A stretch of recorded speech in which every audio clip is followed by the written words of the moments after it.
Payne County, Oklahoma. Welcome to Pastors of Payne. I'm Father Brian O'Brien, pastor of St. Francis Xavier Catholic Church in Stillwater, Oklahoma. Want to give an immediate shout out to Father Kerry Wakulich and the good people of St. John Catholic Student Center, congratulating them on the dedication of their new church last Saturday. Amazing and awesome. Wow. It was quite the event. The bishop was there, lots of priests, a full church. It was pretty awesome. So anyway, Father Kerry has had a very unusual and busy schedule lately, both with the dedication and then also, as I mentioned last week, the death of his uncle. So he's not here today, but I am joined by our new youth minister, who's not so new anymore because she's been here for like a month. She's like a veteran. In the world of youth ministry, she's already outlasted most youth. I'm just kidding. Wow. I'm just kidding. In the world of youth ministry, they say that there's a lot of burnout, you know. People don't last very long. Not Kira. Been here a month. She's rocking it. Anyway, Kira Ziola, she's been on the show before, so you can go back and listen to that if you want the full life story of Kira. Kira, what's going on? How's it going since we last? It's been very good. Since you were last on the show. Been a full month of ministry. It's awesome. We had confirmation. Our youth events, Youth Sunday is concluding this Sunday, May 7th.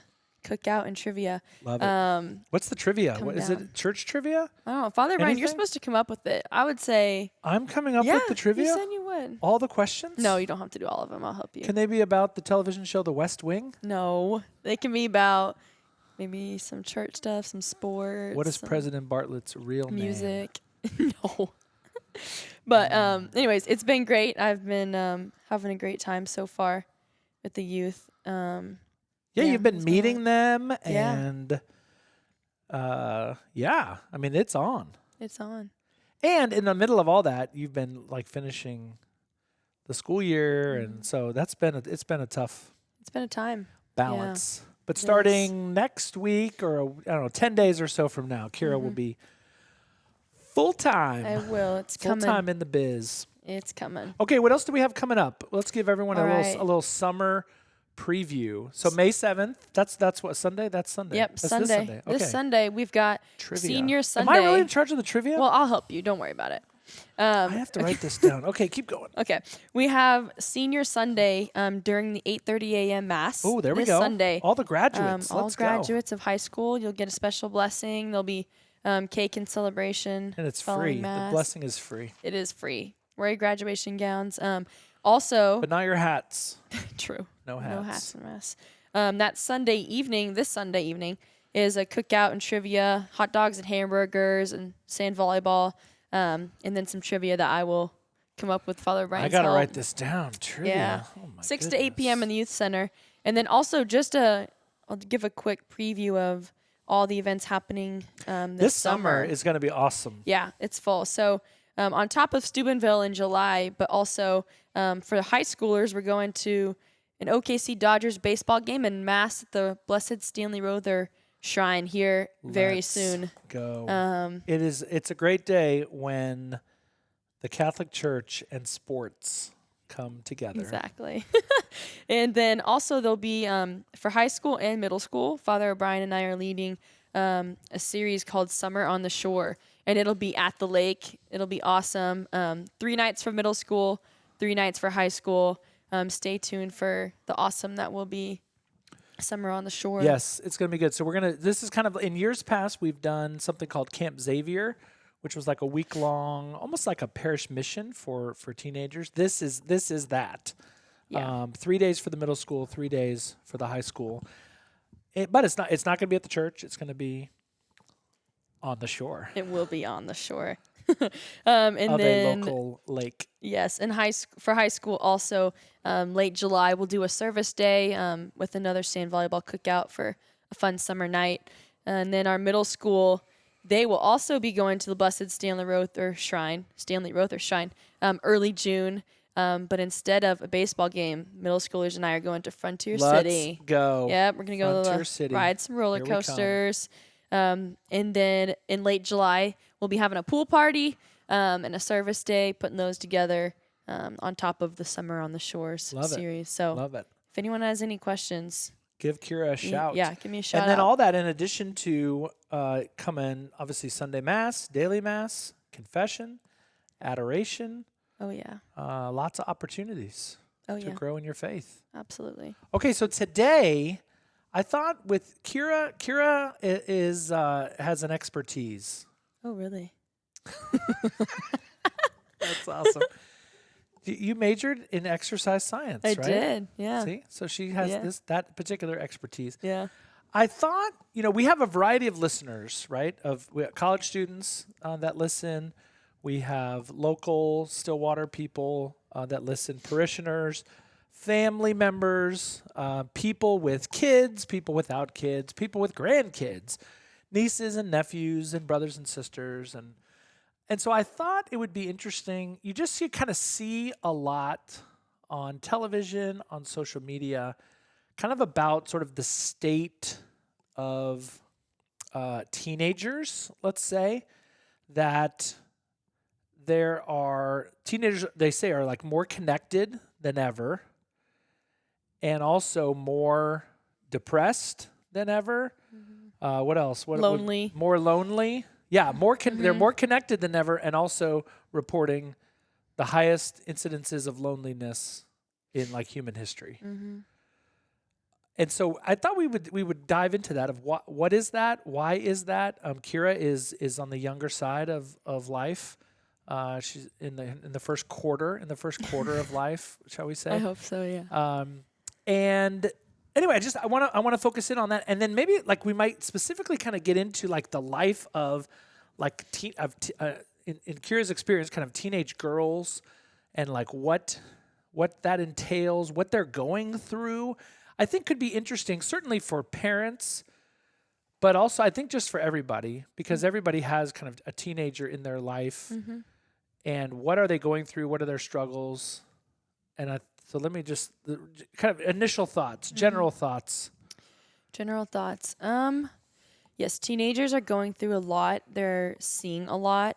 Yeah, you said this earlier. Like you told me, this, like in the course of a day, They see a lot in the sense of if they're on social media, for example, they're going to see people having like the best day of their life. And then some people maybe putting some like they're having a lot of suffering going on in their life. Or you see someone who has a family member that passed away, or you're seeing someone on vacation in Hawaii, or just at the prom looking like they had a great time. Whatever it is, they're seeing every single emotion from like the lowest of lows and the highest of highs, real or not. And if they're not on social media, they're still in who they're around. They're seeing so many different emotions of different people and learning different things from different places. So it's hard to like understand and process like what you're seeing in other people's emotions and then figuring out what your own emotions are without putting it in everything else you're seeing. why is that hard? Why is that hard? Yeah, like so you're seeing. So I'm Yeah. I'm going through my day, and I see someone who's very, very sad. I would say, oh, well, I would say, oh, that stinks for them, or like, oh, that's really sad, and I'm gonna pray for them. But that's not necessarily what teenagers are thinking. Well, some of them are for sure. I think that especially every teenager, like in high school, some of my friends will say, I used to be not very empathetic at all.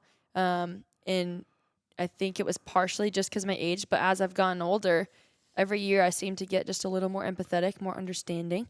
And also as in high school, you have so much, usually a lot going on. Like you're at school all day, you're around people all day.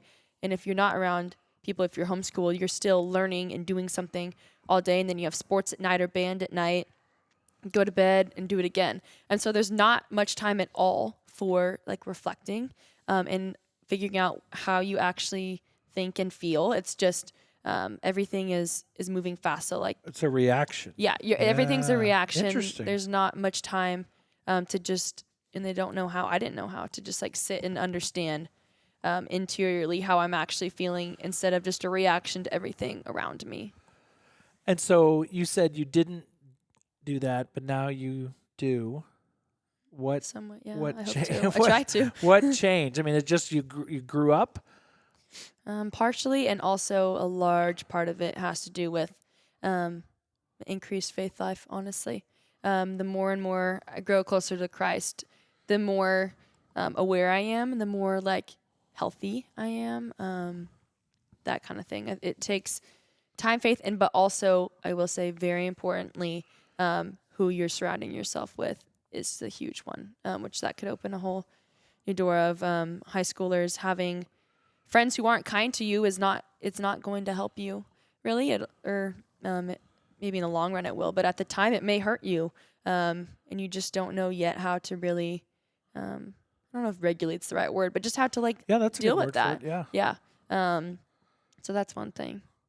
That's so interesting. Mm-hmm. Yeah, so I guess say in the life of a teenage girl, let's say here in Stillwater, Yeah. Perkins, wherever, what are they seeing? I mean, so like in school, Mm-hmm.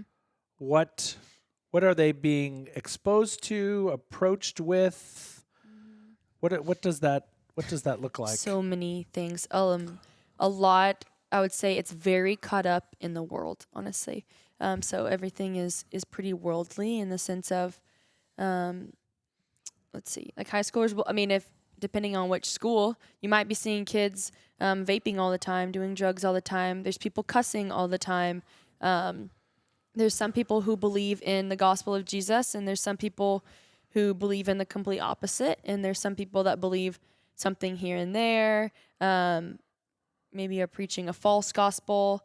They're seeing a lot of people hurting people, and especially high schoolers in like the dating world. There's actually a lot of hurt that does happen there, just because boys haven't learned how to treat a girl correctly, or even girls are searching for attention and finding their worth in boys and that kind of thing. So there's a lot happening. So when you say they see people hurting people, Mm-hmm. what does that look like? Trying to think of a different word, but bullying is partially one. There's just a lot of in high school, a lot of humor is used to deflect things. So it's a lot of like kids are gonna joke with you and say jokes, but they're actually hurtful. Or even just girls learn like as time goes on, you like end up in different friend groups, and then you don't talk to another girl because she's not in your friend group anymore, and a lot of that kind of thing in high school. Yeah.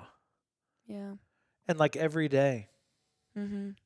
How is it different? I'm 47 years old. Mm-hmm. You're not. How is it like when I was in high school? How is high school different today? Even when you were in high school, which wasn't super long ago. Yeah. My guess would be, I hate going back to this all the time, but I think it's kind of true, is the phones. Like I had, like everyone had phones in high school. And at that point, social media was still somewhat pretty new-ish. And so now it's every teacher is fighting for kids to get off their phone all day during the day. And so I feel like that would be different from yours, as you were interacting with your kids in class the whole time. But We now were it's passing notes. yeah. But now I'm on my phone every spare second when I can be. If you had children, this is putting you on the spot Oh, a little gosh. bit. At what age? Oh gosh, don't put this on me. What age should they get a phone? What do you That think? you're gonna ask me? What age did you get a phone? We're Well, gonna throw your parents under yeah, the bus. throw them under the I'm bus. just kidding. They're awesome. They are. So I think I got a Pantech Pursuit flip phone that was probably like 2 inches That's long. a real company. Pantech. It was a Pantech Pursuit. It was. Pantech? I think the phone was literally probably 2 or 3 inches long and a little side keyboard. But I had that in middle school. I think 6th grade, and I could only text a few times a month. And then I had some minutes or limited phone. text. Yeah, but I think I had unlimited phone calls. Oh. Well. But that was like to communicate with my parents and such. But I did text my friends. And then I think I got my first iPhone maybe 8th grade, freshman, high Was school. that good or bad? I mean, at the time, I thought it was wonderful. Oh, yeah. No, I Yeah. could see that. Yeah. Yeah, The I whole loved world, it. because the whole world Yeah, I mean, everyone opens else up. had one, and I mean, I don't know. I mean, I think it was okay. Yeah, Yeah. we had some. My parents had some trust and rules with the phone and guidelines and stuff. It wasn't a free reign necessarily. Yeah. Yeah. I've seen there's a beautiful example of this. Some friends of mine in Tulsa, and they have 5 children, and when they sit down for dinner, so they have 5 children who all have phones. They do not eat dinner until 7 phones are in this basket, That's awesome. and so including mom and dad. Mm-hmm. That's one of my favorite things from high school that I had learned for volleyball, honestly. So shout out to Coach Watts and Coach Sarah. But there was a Bishop rule Kelly of comments. no phones on the bus, period. So like no matter where we were Oh, going, wow, really? very strict phone rule. No phones on the bus. Really? So we all just had so many great memories traveling and on the bus because there was a huge punishment if you were on your phone. And then when I would go on club volleyball tournaments, Sarah Dix, we would have every single person's phone in the center of the table. First person to touch it, like they either had to Wow. pay. It not actually, but Wow. like you have to pay for dinner, which none of us had Oh, money in. Yikes. That's a Freshman lot. in high school, but it was everyone's phone in the center, and then we had the best time at dinner, or lunch or whatever it was. Everyone Just together, no phones, visiting. just visiting and enjoying each other. Yeah. Because I think, you see it now where the phone is an amazing tool, right? And it can obviously be a tool for great good. But I think for a lot of girls, especially, there's this kind of you're kind of constantly seeing all the stuff you don't have. Mm-hmm. So Yeah. you're seeing the way other people look, what other people have, how happy everyone else seems to be, when in fact, whether they are You never or know. not, you never know. Mm-hmm. And so that increases your own, like you're comparing yourself to this or that. Yeah, it's really hard. It's really hard to see that. What does that do? Like, what is that? What is the Interiorly? I don't know. Yeah. Oh, it can do. It can lead you to sin, into sins of like greed or envy, those kind of things. Just I need more. constantly comparing yourself, especially girls. We already, and I'm not really sure why we already struggle with, like self-confidence, self-esteem, and like most girls are,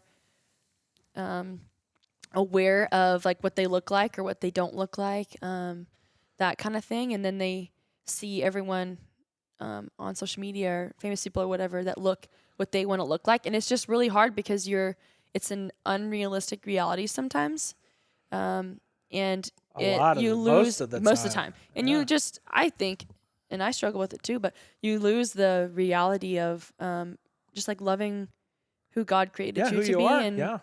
and it makes you more self-centered, whereas rather in humility we should think of ourselves less. Wow. I think that's a big one. It just and I get into it. It makes you just get in your head, and it's hard to be with those thoughts sometimes and to get out of your head and get out of yourself because everything turns inwards. And then that's where the loneliness sets can in. be. Yeah. Wow, that's super interesting. All right, so then I think the other part, you mentioned earlier, like it can, your self-worth kind of goes down, and then you try to find worth in things outside, not in the beauty and the dignity that God created you, but in stuff, in boys, in trying to fit in. And so then you'll do kind of whatever you got to do to fit in, and now suddenly, I think a lot of people, this happens to boys too, but you're sort of going past lines that you never thought you would, just to fit in, and you're trying to fit in because you're lonely, and you're lonely because you're comparing yourself to everybody else. And that's what makes me so frustrated at the devil, is the sense of it always starts as a good. Like, it is a good thing to want to be known, seen, loved, and heard and desired. Like, that is, we are created for God and for relationship For with each other, others. yeah, And so it yeah. starts out as a good desire always. And then the devil will twist it. And we talked about this at youth a few weeks ago, how the devil twists that and makes it into something not. So then we're going into loneliness or comparing and that kind of thing, or into boys, where it started out as it's a good desire. It really is. And then it just gets twisted into like sin necessarily, or Yeah. evil. What is the way out? So if you're a teenage girl and listening to this, or the parent, or like a teacher maybe, how do we help? And this is true. I mean, this is Yeah. I mean, a kind of a challenge for me as a pastor. And, I hear confessions. Obviously, we're trying to do a lot of good things here in the parish. What's the way out? Is it smash the phone? That probably isn't the is full that- solution, but being, I think the word is like being disciplined and practicing that. I don't know if it's a virtue, but practicing discipline can be really helpful, because you say, again, start small. I'm going to put my phone away at dinner, and I'm going to sit and look my family in the eyes at dinner. And it can start with just at dinner. I'm going to be off my phone, or trying to help yourself. It has to start small, because you can't just be like, oh, I'm going to give up this completely. It's the same way with any habit. A habit, your body and your mind is made and thinks that it's supposed to do that every single time. So to break a habit, Father Pratt had taught us the particular examination of conscience. And it's just 3 times a day, like waking up in the morning and in the name of the Father and the Son and the Holy Spirit, and saying, Lord, help me. I want to get off my phone. I don't want to be on my phone in class, so please give me the grace to not be on my phone in class in the morning. And then at noon, you do the same prayer, and then you look back and examine, darn, I picked up my phone in second block. I'm really trying to get off of it. Like, Lord, give me the grace to not be on my phone in class this afternoon. And then at the evening before you go to bed, examine what happened that day, and then for the next day, for any sin. But the more you are aware of it, that is the biggest step, is to be aware. And so the more you're aware of it, if you think about it 3 times a day, then you'll be like, when you pick up your phone, you'll be like, oh, dang it, instead of not even realizing that you picked it up at all. That's an option, but also just having a space with someone to have conversation will just help so much. Because if you're not lonely and you have a true connection with somebody, then you're going to want to be on your phone less, for example. So just investing in friendships, or just if you're a parent, for example, talk about this. So if you're a parent, creating a relationship with your child or your teenager, and like wanting to spend time with them and wanting to look them in the eyes. Because in high school, if you're driving them around, or in middle school, you're driving them around, but you're not getting to really look them in the eyes, or you might be on your phone in the car, that kind of thing. But engaging and wanting to spend time with your child, to look them in the eyes, to build relationships so that they feel like they have a space to share when they want to, when they're ready, that kind of thing can be really helpful. Yeah, but there has to be that trust, that space. Parents are very important. They are very important. Talk about dads. Say something to the dads. Say something to the dads. Dads of daughters. Dads of daughters. Your presence means more than you realize. Way, way more. You, like, wanting to invest in your child and be around your child will mean more to them than you realize. And your, like, leadership of your wife and how you treat your wife is so insanely important, because girls are seeing so many boys at school that they aren't mature enough yet to really know how to pursue a woman and uphold her dignity. Some of them are, but so you showing your wife that is insanely important, and showing your family and your daughter the importance of your faith is very important also, I would say. Because dads, just love your daughter. Like, look her in the eyes, see her, listen to her, want to be with her, because that's what we desire, for sure. And what would that look what's like? something they could do? Yeah, I mean, I'll say my dad and I love sports, but not all girls love sports. So just like getting to go golfing, or go to the baseball game, or even Like, honestly, some of my favorite times is when my dad and I go to Costco together. Like, if it's just you and your daughter going to the grocery store, Yeah. something to just have intentional, like, one-on-one time. Even if it's, I mean, you're going to the grocery store. It's not like it's a huge thing per se.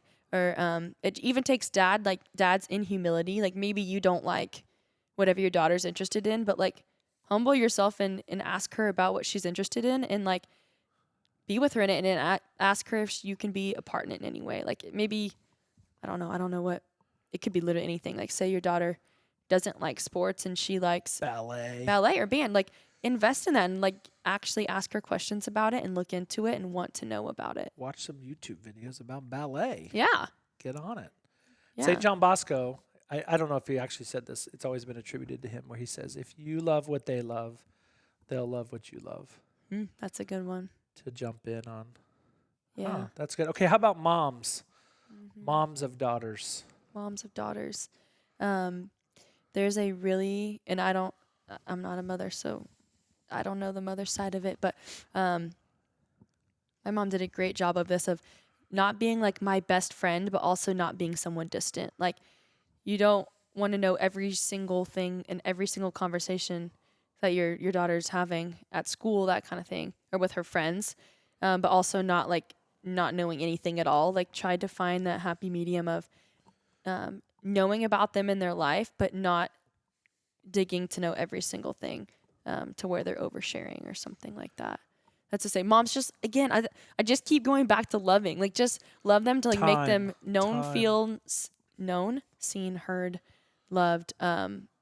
Yeah, time is important. And even if quality time maybe isn't their thing, like, a thoughtful gift, or, like, when my parents like, write me a note, it means the world to me. So, like, maybe it's just, like, writing a good morning note, or saying you're proud of them, saying you love them, something like that. Yeah, there's you see it a lot with married couples, but like their love languages. Oh yeah. But there's a book, like kind of another version of that, love languages. Because if yours is gifts, then maybe come up with a sentimental gift, or if theirs is like physical touch, like give them a hug, hold their hand, something. Yeah. And all of that, builds up confidence. It builds up, which has a translation then to their life of faith. Yeah. Also, because I mean, we see run into a lot of people. We talk about, like, God is a loving Father, but then, like, if you have not seen that, it makes it hard. Like, or the idea that God is a loving Father, there's like a disconnect. Yeah. Because I don't know, I haven't experienced that, or like the church as our mother. Like, well, if your mother is not around, or has been a negative force, that's going to affect your way of seeing the church as mother. So it definitely has faith implications. It does. That's where Joseph and Mary hopefully come into play. Yeah. And there's a lot of things there. Wow. That's really interesting. Like, we just scratched the surface. We did, but now we're running out of time. I know. Dang it. All right, maybe we'll do a show on teenage boys and what makes them tick. Yeah. So we'll have some seminarians. Yeah, I was gonna say. we'll get our summer seminarians on this. See if they have any good insights. Okay, let's recap real quick what we're doing this summer. We got Senior Mass this Sunday. Cookout this Sunday. This is May 7th. Yep. And then all kinds of good stuff. Yeah, early June, we're going to the Rother Shrine and baseball Dodgers. Game. Frontier City. And then Summer on the Shore. Get ready. Summer on the Shore. Yeah. Did we say the dates of that? What is it? I want to say it's June 18th through 20th for middle school, and then June 21st through 23rd for high school. That's awesome. So it'll be Kira and I teaching to the teenagers about the love of God. Yeah. And the beauty and the dignity of the human person. Absolutely. It's going to be not boring. No, it won't. It's going to be rocking. Yeah. All right, Kira Ziola, thanks for joining us. Thank you for having me. Yes, indeed. So you can reach out to Kira. Her email is Kira, Kira, @sfxstillwater.org. Sign up for the Flock Note. Oh, yeah. You can text the word Stillwater to 84576. That'll get you on the Flock Note. All right, we'll be back next week. Happy Easter.